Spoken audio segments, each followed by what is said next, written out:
Mujeres Inspiradoras, el podcast de Gloria Lomana. Charlas con mujeres líderes. ¿Cómo han llegado al top? ¿Cómo se alcanza el éxito? ¿Cómo crear el futuro?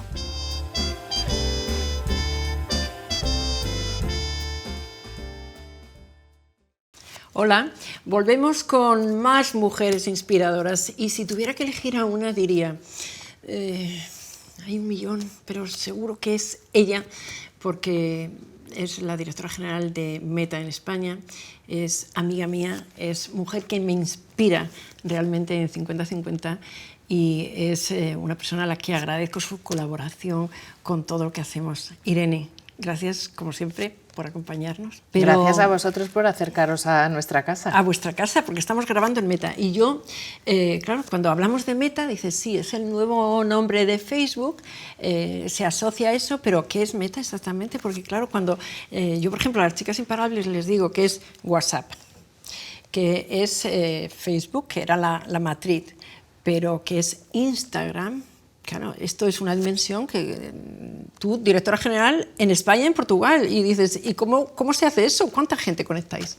3.800 millones de personas todos los meses en el mundo entre todas las aplicaciones de Meta, que como has dicho son Facebook, Instagram, WhatsApp y Messenger, que es bastante grande también. Pero eso es conectar el mundo entero, o sea, no hay nadie que esté fuera de esta circulación. Hombre, en el mundo hay casi 8.000 millones de personas, hay mucho, y además hay una obligación real de conectarlas, y estamos trabajando en poder hacerlo. Hay gente que tiene dificultades para acceder a Internet por conectividad y por infraestructuras, y también se está trabajando en ello. O sea, que es una expansión global y de negocio, realmente, es lo que... Bueno, de negocio y de crecimiento social de cada uno de los países y del mundo a nivel global, porque incorporar a esos miles de personas que todavía no tienen acceso a Internet, al talento y a las economías globales, pues va a derivar en beneficio de todos. Y todo es tan reciente que dices, y cuando tú te incorporas a esto no existía, y te has ido metiendo, ¿de qué manera llega bueno, a hacer eso? Existía de forma muy primitiva. Eran proyectos embrionarios cuando yo me incorporé. Tuve obviamente el olfato de hacer las apuestas correctas, pero los proyectos ya existían. De hecho, muchos de ellos yo los abrí en España junto con las personas que apostaron conmigo por hacerlo.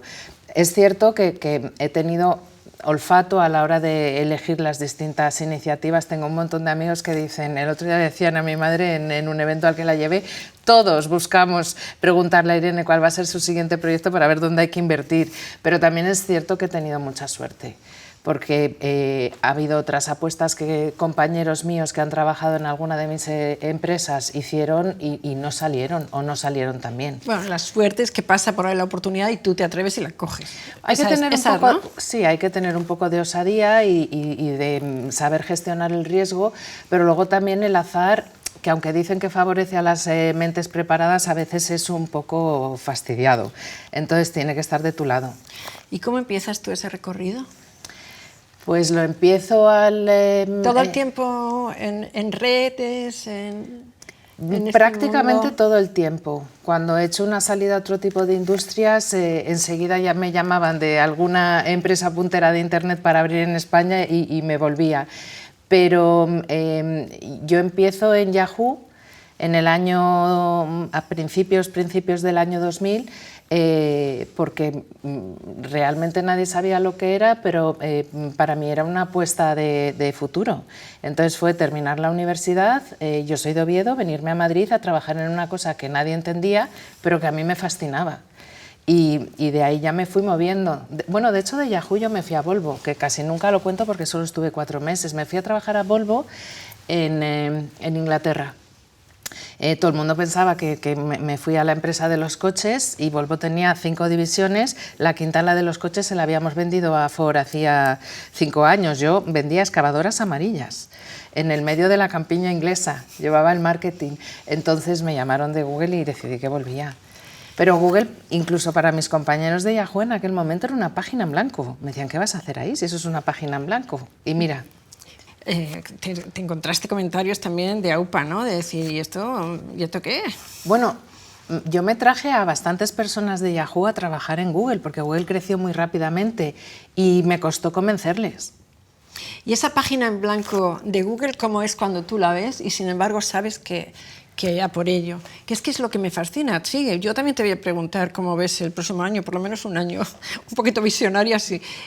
Acabaremos con ello, pero ¿cómo fue esa página en blanco para que tú te atrevieras y vieras que ahí había que estar? Bueno, los más jóvenes no sabrán y mucha gente no recordará que Google fue el buscador de Yahoo durante mucho tiempo y que luego Yahoo trabajó en desarrollar su propio buscador y nunca lo consiguió. De hecho, fue a volver a comprar Google y no quiso pagar a Google en ese momento lo que le pidieron, pero es que yo dentro de Yahoo buscaba en Google y siempre me pareció un error estratégico primero intentar desarrollar un producto cuando había otro tan excelente en la calidad de las búsquedas y luego sobre todo no comprarlo cuando ya identificas que lo necesitas, que yo creo que fue el mayor error estratégico de los muchos errores estratégicos que cometió Yahoo. Yo tenía claro que Google era el futuro. Y eso, ¿cómo hay que ser para ser una Irene Cano? Es decir, porque quien te está escuchando dice, yo quiero parecerme a esta mujer, o sea, atreverme, tener la visión, pero luego atreverse. O sea, ¿cómo eres tú? No sé, yo si la gente quiere parecerse a Irene Cano. O sea, sí, yo estoy segura que sí. Todas las chicas imparables a las que inspiras, estoy segura que sí. A ver, yo también. La gente lo que ve es lo que se proyecta, pero la vida no siempre es lo que una persona proyecta. Una persona es, obviamente, el resultado de las cosas buenas y las cosas malas que le han ido ocurriendo y hay mucho camino de esfuerzo, de dificultades, de renuncias, también de saber apreciar las gratificaciones que el trabajo me ha ido dando y que la vida me ha ido dando, pero ha sido una vida de conciliación de cosas buenas y cosas malas, o cosas fáciles y bonitas, gratificantes y cosas difíciles y bueno, complicadas. Bueno, es que es como tiene que ser, si no, no aprecias tampoco las cosas, ¿no? Ni siquiera las buenas, si no vienes de conocer situaciones también un poco más complicadas. O sea, eso es el equilibrio, lo que hay que conseguir, ¿no? Sí, yo creo que eso es un buen liderazgo, tener ese equilibrio. Lo ves así también, me imagino. Yo además no soy de Madrid, yo vengo de una ciudad pequeña en la que yo no tenía el network que tenía mucha de la gente que tenía cuando llegué a Madrid. Entonces he tenido que trabajar mucho y que buscarme la vida. Y es cierto que una de mis mayores habilidades ha sido la intuición, pero yo creo que la mayor de todas ha sido el esfuerzo. Sí, podría yo firmar lo que estás diciendo. Sí, y bueno, sí, hay un punto... verlo venir, pero esforzarte e ir a por ello, ¿no? Y hay que trabajarlo. Y hay un punto que yo reivindico mucho, lo hemos hablado ya más veces, que es la osadía, que a mí me parece una gran habilidad, sobre todo en nuestros días, en un mundo tan cambiante, el tener un poco la capacidad de arriesgarse, esa falta de aversión al riesgo, las narices, como diríamos en la calle o en un bar, para poder decir, voy a renunciar a todo lo que tengo aquí y lo que ya he conseguido aquí para apostar por esto, que creo que aunque ahora sea un movimiento lateral, en cualquier momento despega. Y aceptar proyectos que nadie sabía si iban a funcionar y moverte a puestos que no existían. Claro, esa es la parte que me fascina, porque dices, cuando tú empiezas no teníamos todas estas redes ni teníamos todo esto. Yo antes daba unos datos que son lo de menos, pero esa visión de decir, este es mi camino y meta, cuando llegas ya y dices, bueno, el salto que das aquí y luego además que no es llegar a una posición, es estar y mantenerse en esa posición y eres un referente absoluto no solamente en las empresas tecnológicas, sino en las empresas en general en España. Pero es una cuestión de flexibilidad también, de no intentar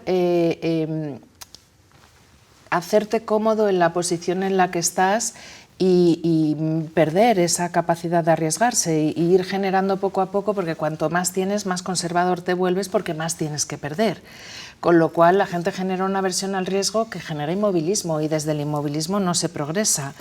Pero hay una frase que a mí me maravilla de Sheryl Sandberg, bueno, no es una frase, me encanta todas sus frases. Es una anécdota que además la hemos oído muchas veces en primera persona, porque Sheryl fue mi primera jefa en Google también, no solamente aquí en Meta. Y ella siempre cuenta que cuando Eric Schmidt la llama para trabajar en Google no le ofrece un puesto en concreto, le dice yo quiero que tú trabajes conmigo y ella le pregunta ¿haciendo qué? Y él le dice si te ofrecen un sitio en un cohete, no preguntes cuál, súbete. Súbete. Y yo creo que eso es lo que yo he hecho muchas veces, me ofrecen un sitio en un cohete, yo me subo. Y luego no es una cuestión de ir conduciendo el cohete va solo. Lo que tienes que saber es ir gestionando. El cohete era ella y el cohete eres tú, porque Sheryl Sandberg, hay que contextualizar que era la número 2 de Facebook, luego de Meta, jefa de operaciones y una mujer que de verdad para mí ha sido un referente. Su libro Lean es que me entusiasmó, yo creo que lo leí cuando lo sacó en el 2013 y cómo habla del síndrome de la impostora, cómo ella se construyó a base de lo que tú decías, ¿no? De trabajo, de esfuerzo y de decir me meto aquí y bueno, pues ahí la teníamos, o sea que bien oportuna es esa cita. ¿Y cómo es tu día a día? Frenético. Muchas de las cosas, pues la gente debe pensar que las cosas son sencillas y que ya todo funciona y tal, no funciona nada, nunca. Entonces, en un mundo tan cambiante como es el mundo digital, donde ahora obviamente no sabemos qué va a ocurrir dentro de 5 años, pero hace 5 años no sabíamos qué iba a ocurrir ahora, realmente yo siempre lo describo como un mundo en el que, ¿os acordáis esos episodios del Coyote y el Correcaminos, donde va en el tren poniendo las vías por delante para que el tren pueda pasar? Pues realmente es a lo que nos dedicamos y el día a día se parece mucho a eso. Cuando parece que llega un periodo de tranquilidad y que llegas a esa meseta de progreso y de haber conseguido, obviamente, capitalizar el esfuerzo pasado, pues no. Bueno, pero porque la clave es la innovación, ¿no? O sea, te tienes que levantar un poquito más allá de cómo te has acostado, ¿no? Digo yo. Nosotros siempre decimos, y a mí me encanta ese lema, y nadie puede entrar en una empresa como esta pensando de manera diferente, que solo hemos recorrido el 1% del camino, con lo cual mira todavía las vías que nos quedan por poner. ¿Y no sientes vértigo alguna vez así, un poquillo de miedo, ¿no? De decir... Siempre, pero el vértigo... ¿Miedo siempre? El miedo es un gran aliado y el vértigo, entendido también como miedo, también. Es que la gente que no siente vértigo se cae. El vértigo te impide arriesgarte de más. O sea, ver lo que hay, yo siempre digo, miras la piscina, ves que tiene un poquito de agua, suficiente para no darte un testarazo. Exacto. Y allá vas, y luego ya te toca rellenarlo. Sí, sí. O sea que el día a día es construir. Bueno, yo es que desconfío y hasta el punto de que no contrataría a una persona que no tenga vértigo, porque la osadía es una virtud siempre y cuando no torne en irresponsabilidad. Y una cosa, qué orgullo trabajar en una empresón de estos, ¿no? ¿Tú cómo te sientes así, la Irene, a ver, como si apagáramos las luces? Bueno, esto no siempre fue así.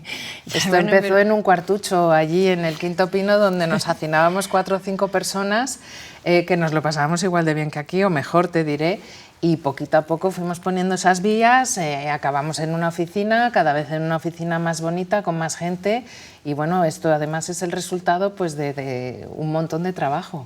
Yo te he conocido en esa oficina, que además es que porque ya nos conocemos hace muchos años, somos muy amigas además, y fui y primero tengo esta reunión y nos daban un slot de 15 minutos y era una sala donde, espera, porque es que tiene que salir la anterior, y yo decía, sí, es la directora, es igual.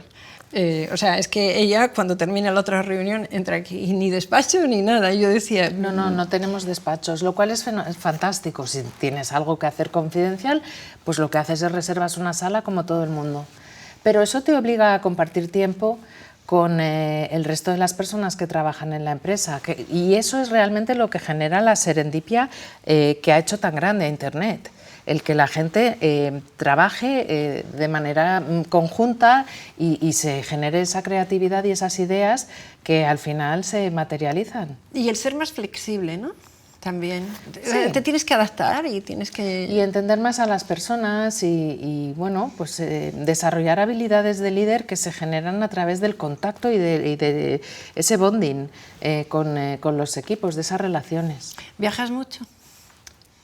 a ver, estamos en un periodo de recuperación de ese ritmo de viajes. No sé si afortunado o desafortunadamente. Es verdad que la pandemia interrumpió los viajes de manera abrupta y ahora yo estoy pensando que habrá que llegar a un equilibrio entre el pre y el post. Vamos a ver qué número de viajes es el óptimo y cuáles de ellos se pueden amortizar.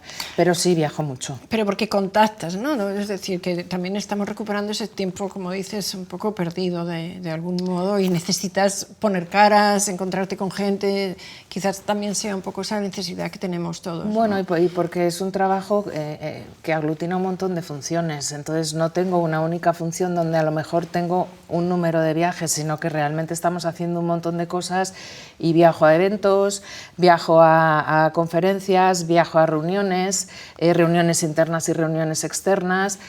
Pues, consejo que le das, aunque ya sé que me vas a decir que no eres muy de consejos, pero cuando estás, por ejemplo, con las chicas, ¿qué es lo que en esas conferencias dejarías como un titular para ellas, para la gente, para los chavales que nos están viendo, pero sobre todo para las chicas, que sé que tienes mucho compromiso también? ¿Titular sobre qué?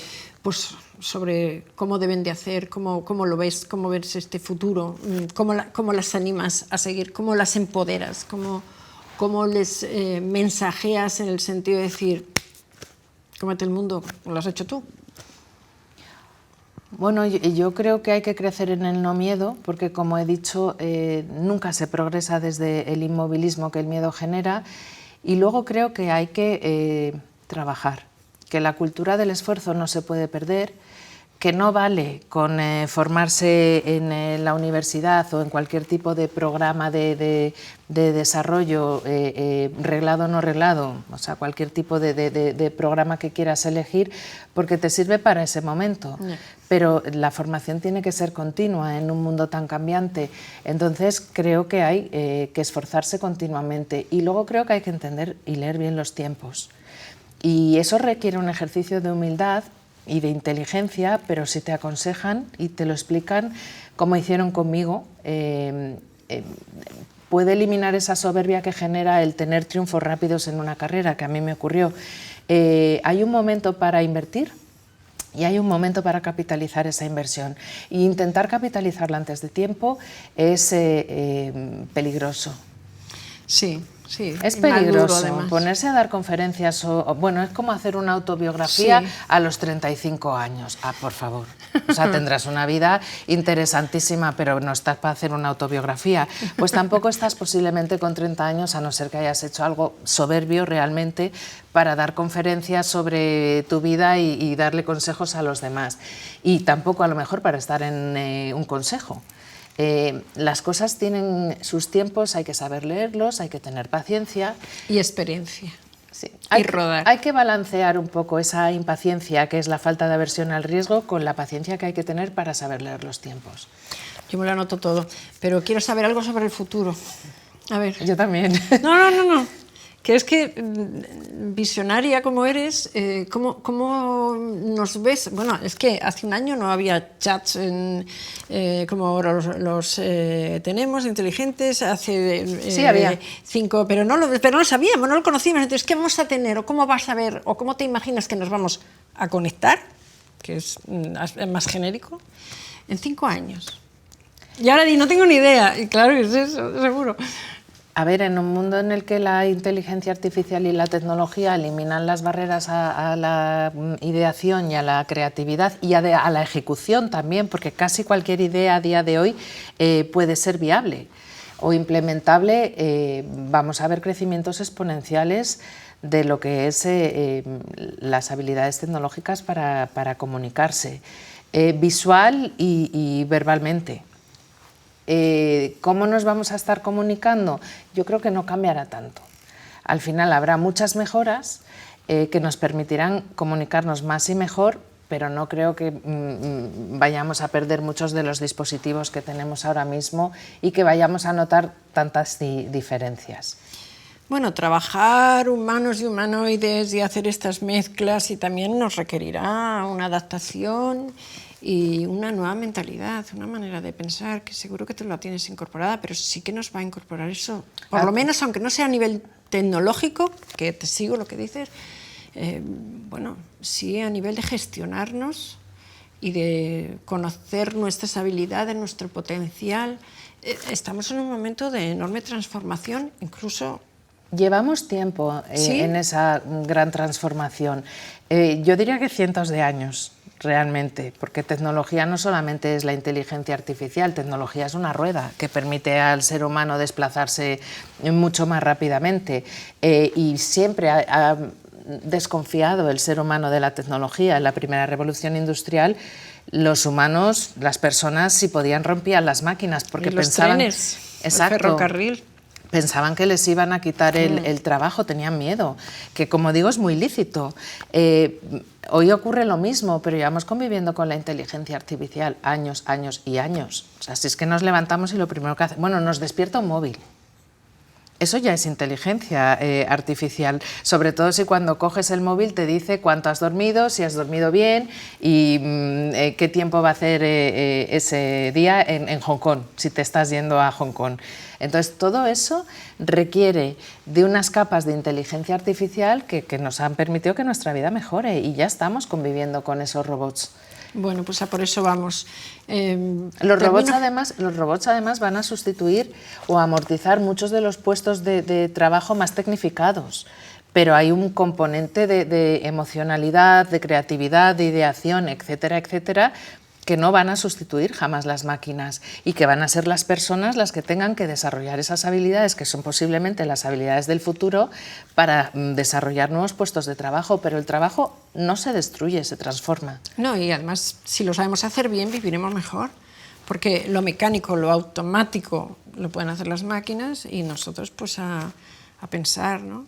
Claro, eso es a todas las habilidades humanistas, ¿no? Que yo creo que y al saber preguntar, ¿no? A las máquinas también, porque habrá que saberles preguntar para que nos puedan responder bien. O sea que tenemos que aprender muchas cosas. El ejemplo del exprimidor que yo utilizo mucho, ¿prefieres estar ahí dándole a 200 naranjas o darle a un botón y que te salga un zumo estupendo en una botella? Pues es que ese tipo de... Al final vas a seguir bebiendo zumo de naranja o de lo que sea, pero te lo va a hacer una máquina mucho más rápido y sin ese esfuerzo físico que es espurio.